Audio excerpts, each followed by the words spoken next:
What's up, broods and broodettes? It's the Pico Dudes. I'm Sam Rathert, and across the table from me, Jeremy Adalgo. What's up? What's up? We're completely awkward right now because we're trying to come up with all sorts of fun catchphrases, and we realized we are way too lame to have cool catchphrases. I'm glad you didn't use the man who puts the lotion on his skin. Or else he gets the hose again. Yeah. And then I used In a world. Yeah, we're not doing that. So, boy, today we have a lot of fun things to get into, and we're going to rotate through them pretty quickly. First off, Habitus 2.0. Habitus 2.0. Cheers. Cheers. Oh, that sounded cool. It did. So this is a Habitus that you brewed in your Pico Brew. Well, I was going to say Model C, but yeah, Yes. Pico brew. It is the Hess Habitus. Got it with my Kickstarter pack. I think this was one of the most brewed beers simply because it did come for all the Kickstarters as a free Pico pack. Plus, it's freaking good. You know, it's really not too bad. Not an IPA guy, but it's drinkable.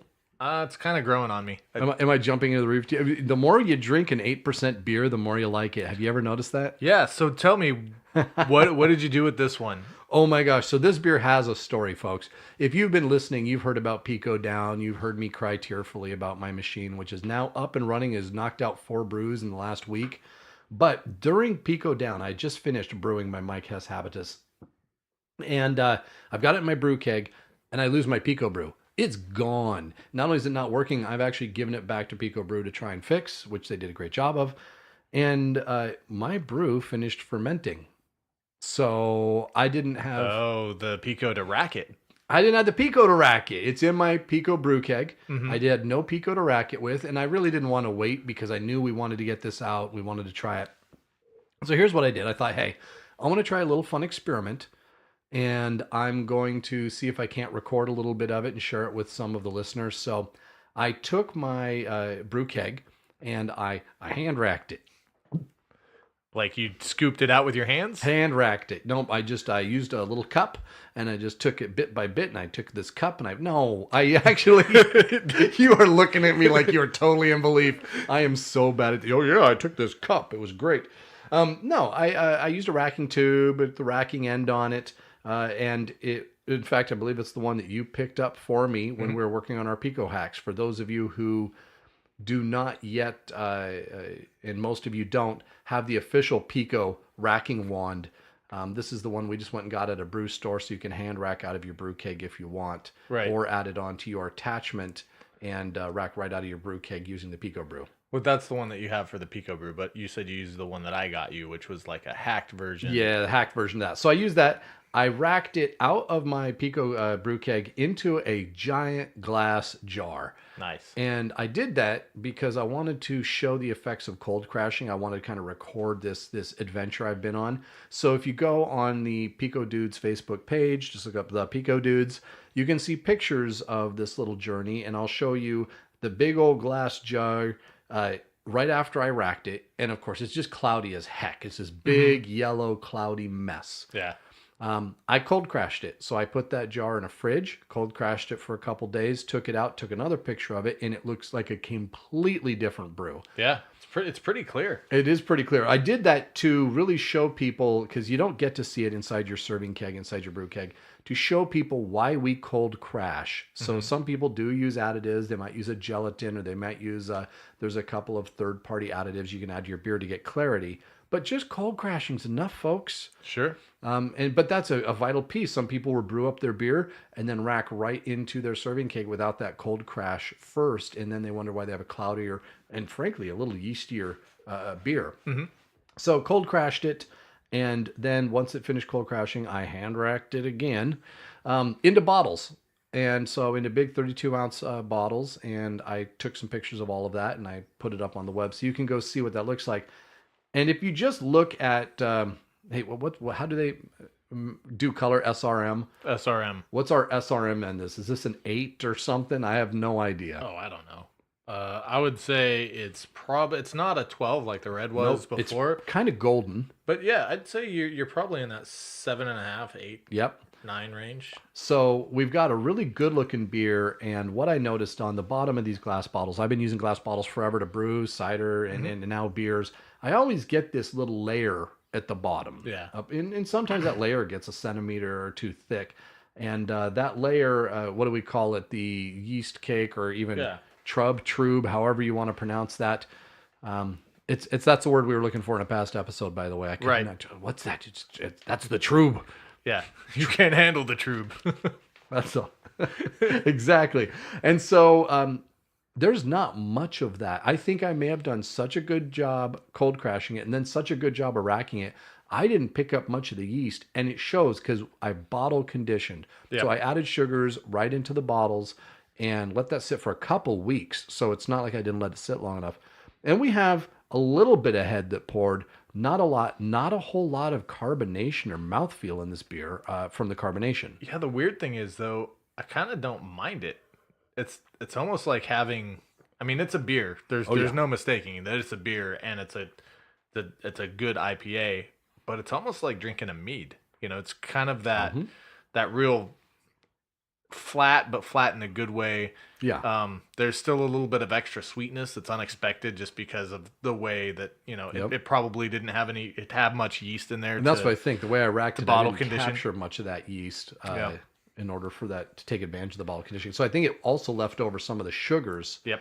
And still totally drinkable. it's actually pretty good. And of course, we've had it's a double IPA. This is an 8% ABV, and I turned it all the way up. Just curious, because I do not like IPAs traditionally. Yeah. Turned the IBUs to the max and ended up at 100 IBUs. Did you also turn up the ABV? Probably. Yeah. And you know what? I'm probably not going to mess with those settings a whole lot moving forward. I want to try it the way they intended it, but I thought it'd be fun for something like this to say, hey, what's the most I can handle? Yeah, so I think that's important to notice. From now on, when we review any of these beers going forward, we won't mess with the recipe at all. We'll brew them exactly the way they come. Except for the next ones we review. Well, the next one's a little bit different, yeah.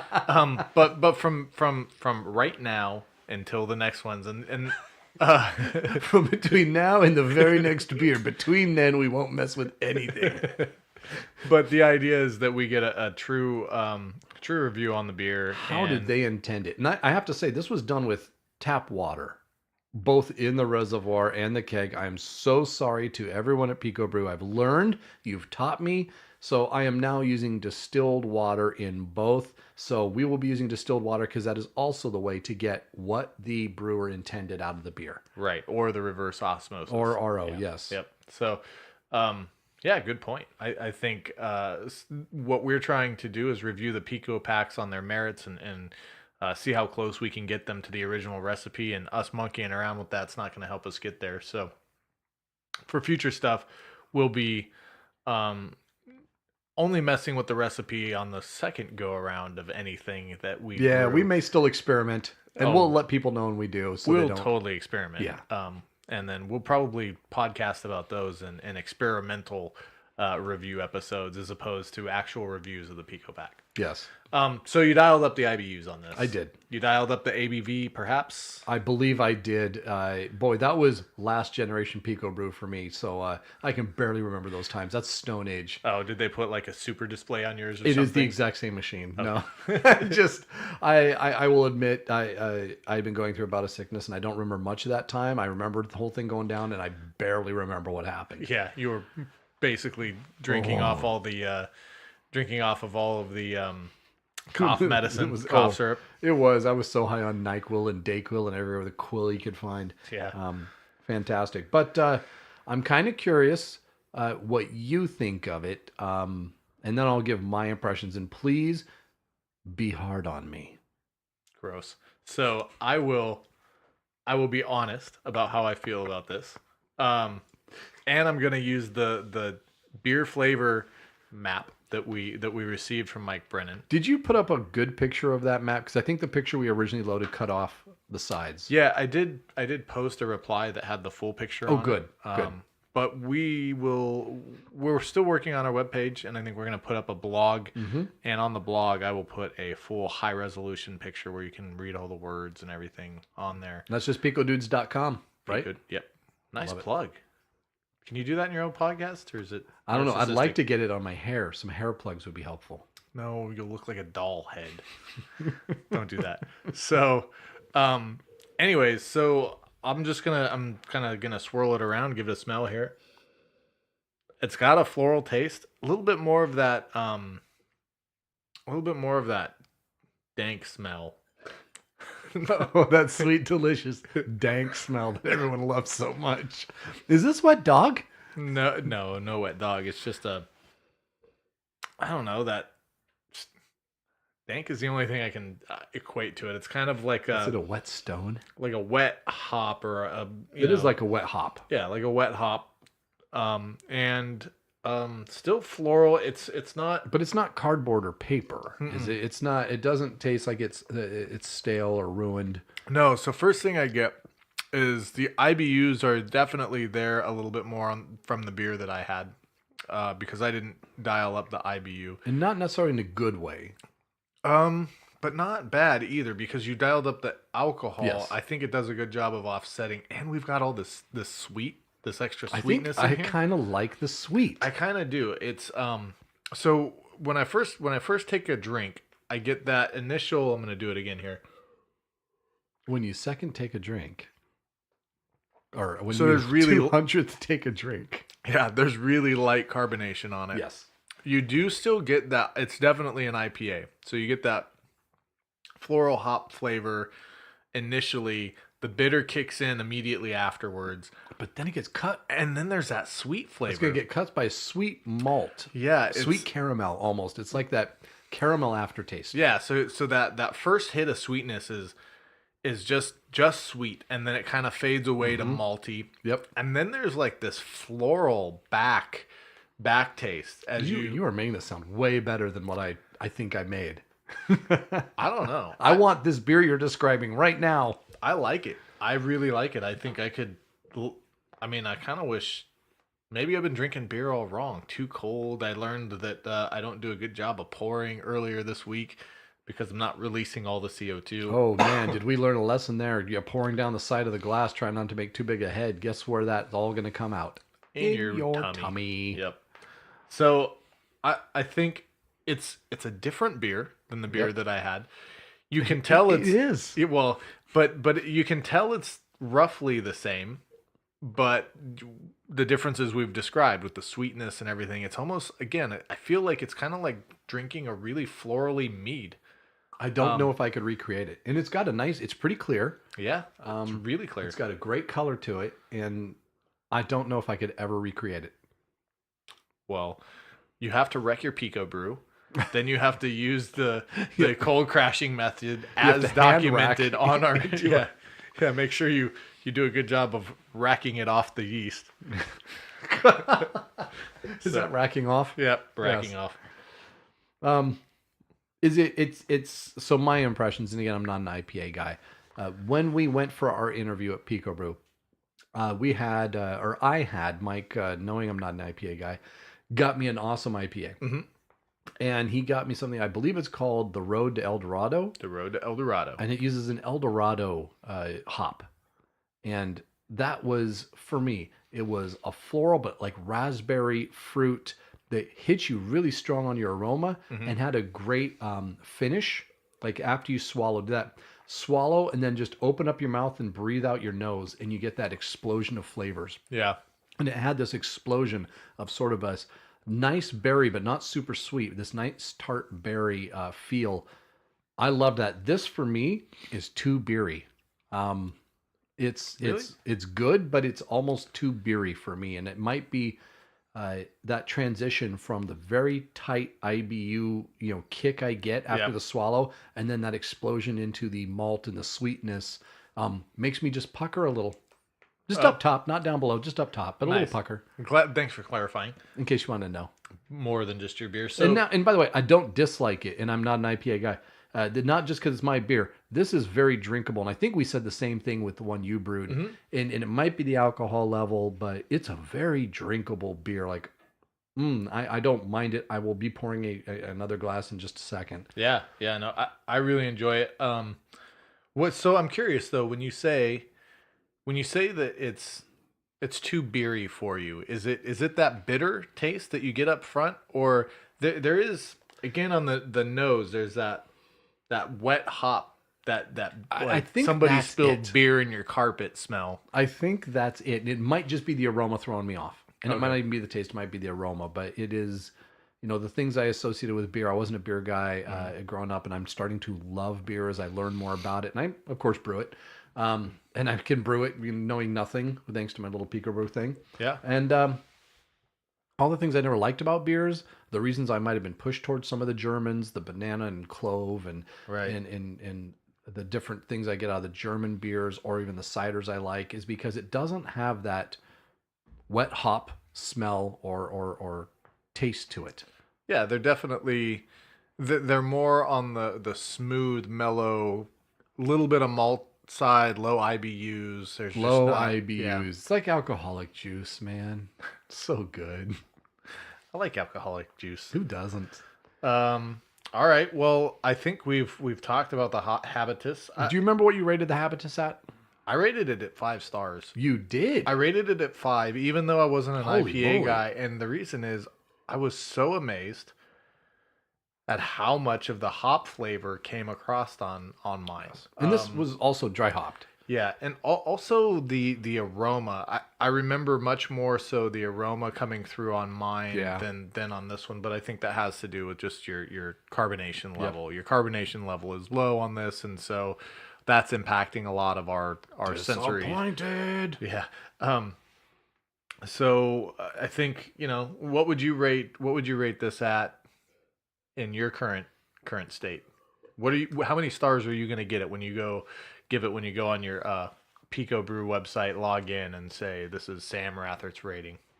I am going to assume I brewed it the right way. And even if I had, I think I'm going to be around 3.5. And 3.5? I don't remember how I rated. Did we try this one at the same time we did the Brew Free or Die, the Yes. 21st Amendment? Yeah.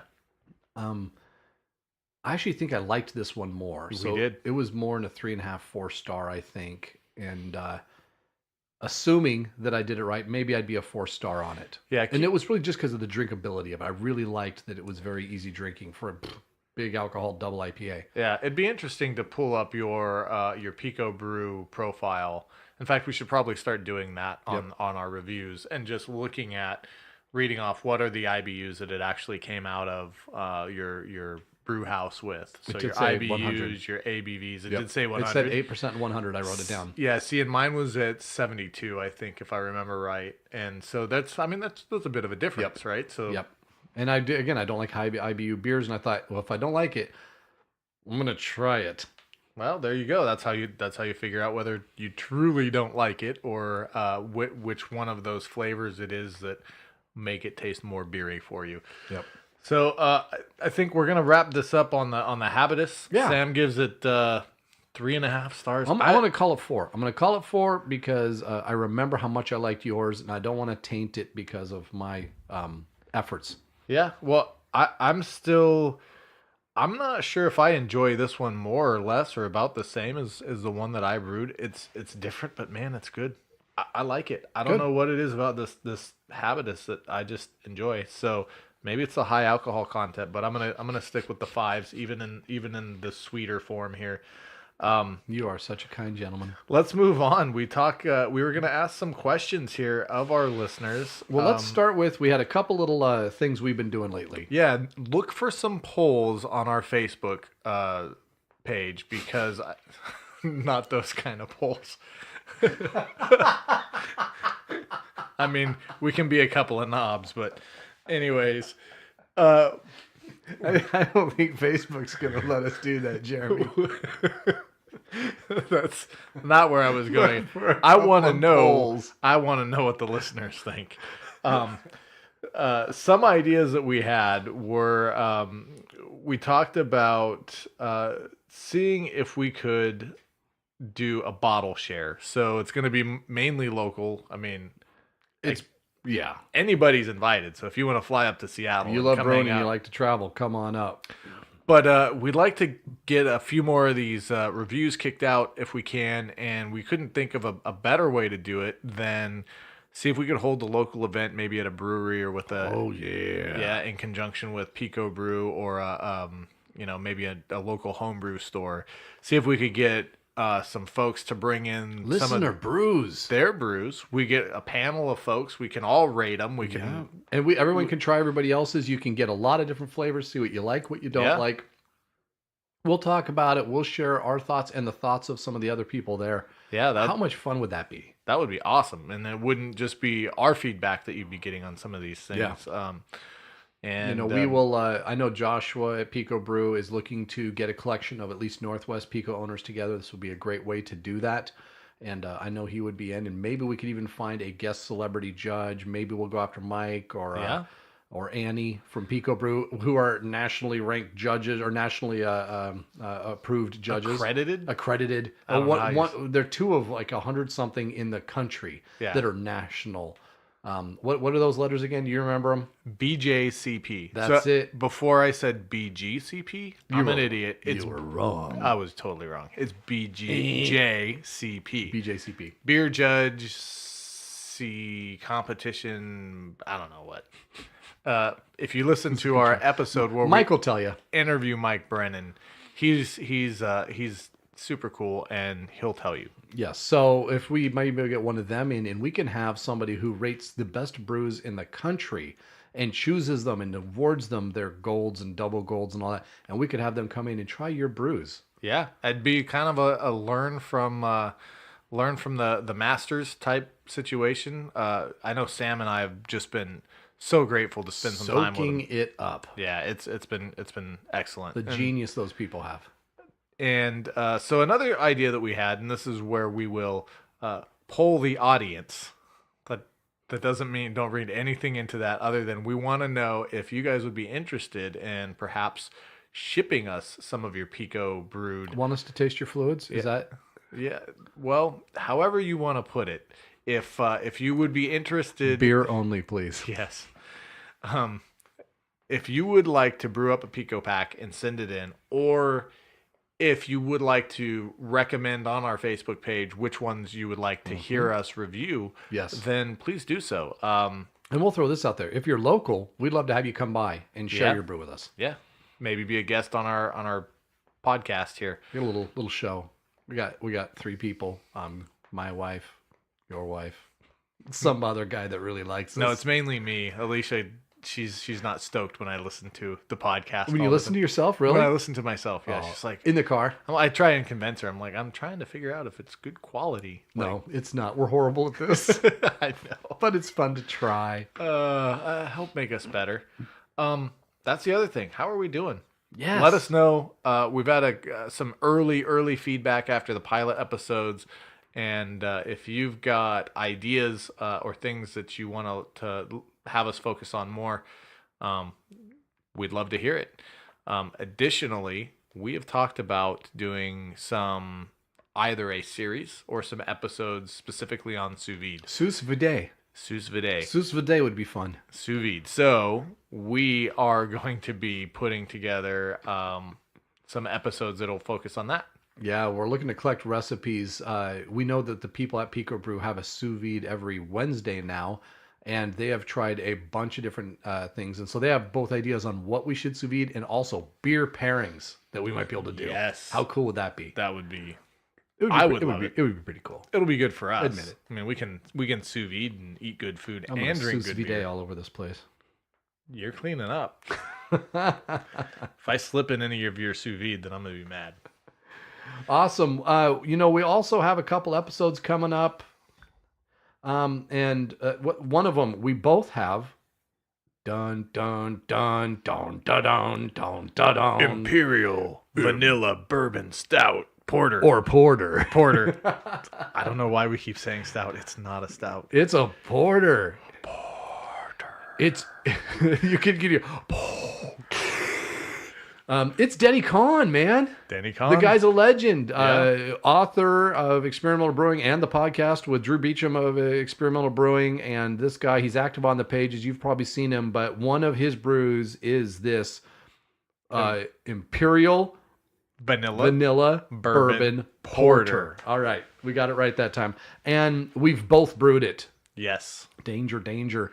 And we have both gone completely different directions. Completely different directions. We'll save that for that episode, though. We will. We won't ruin the surprise, but expect that coming up. We also have our Red Off Head Off. The Red Off Head Off. Red Dead Redemption. Yes. So we've got the Mermaid Red coming up, the ORB Red coming up. Yes. You're brewing Mermaid, I'm brewing ORB. Yeah. And we are going to face them off against each other and figure out which comes out ahead. Or just how each one of them are. No, mine's going to be better. I'm very competitive. All right. Well, now it's on like Conky Dong or Donkey Kong. Either way, it's on. So beyond that, I brewed a freestyle Pico pack. We're calling it 10-second car. It's a Sison base. And it's going to be about 8.6 to 9% alcohol. Wait, you're doing a Saison base? Mm-hmm. You know what I'm making? What are you making? Drew Beecham's Citrus Saison. That's probably going to be way better. Nope. So you got, what, 10-second car? What 10-second car? Where'd that come from? Oh, well, when I brew a beer, or when either of the Pico dudes brew freestyle packs, recipes that we come up with, typically we try and throw a Fast and Furious Yeah, it usually is playing in the background. Yep. While we are brewing. Yeah, so we've got the first one that I did that actually turned out pretty good. But again, I get stuck on all these high alcohol by volume beers. But we called that one Ejectocito. And if you don't know the movies, then you should go check them out. Yes, and not because they're amazing cinema, because they're highly entertaining to see superheroes doing crazy things. Yeah. They're almost less believable than some of the Marvel movies. They are. At times. These people are indestructible and ridiculous, but the cars are amazing, and that's why I go. The cars. Yes. Oh, cars are so awesome. We could podcast about those, but there's so many. So Ejectocito, this time you've got 10-second car. This time we've got and it's nearly 10% alcohol. It is 8.6, potentially more by the time I'm done with it. So yum. If you're interested in that, shoot me a message on our Facebook page, and I will send you the recipe. Yeah, we'll have to try it out. So that's a make your own Pico pack. Freestyle. Yep. Freestyling. And we're going to work on our version of a Mexican beer, Grab It by the Neck. Grab It by the Neck. That'll be good. Because Dom, one of the main characters. Oh, don't explain it. He can't hold a Corona without just... No, not below the neck. That's the wrong... You got to grab it by the neck. Grab it by the neck. Perfect. All right, so I think that's what we've got coming up. Anything else you want to cover before we sign off? Not from this end. Any other end? Not from that end either. Awesome. Well, in that case... Pico dudes. Out. Oh, we'll tell you where you can find us. Oh, damn it. Am I supposed to say that? Nah, I said it. Why don't I say it? Say it. First, let's tell them where they can find us. You've reached the end of another episode of the Pico Dudes podcast. Connect with us at picodudes.com, Facebook, Instagram, or Twitter. And if you enjoyed our show, we'd love for you to subscribe, rate, and give us a review wherever you listen to your podcasts, but mostly iTunes. Also, if you want a code that will help give you some discounts off of the Pico Brew equipment, Z150D equals $150 off of the Z Series. Pro, Pro 125D gives you $125 off of the Pico Pro, and C75D gets you $75 off of your purchase of a Pico C. We hope you enjoy listening. Look forward to hearing from you. Pico Dudes out.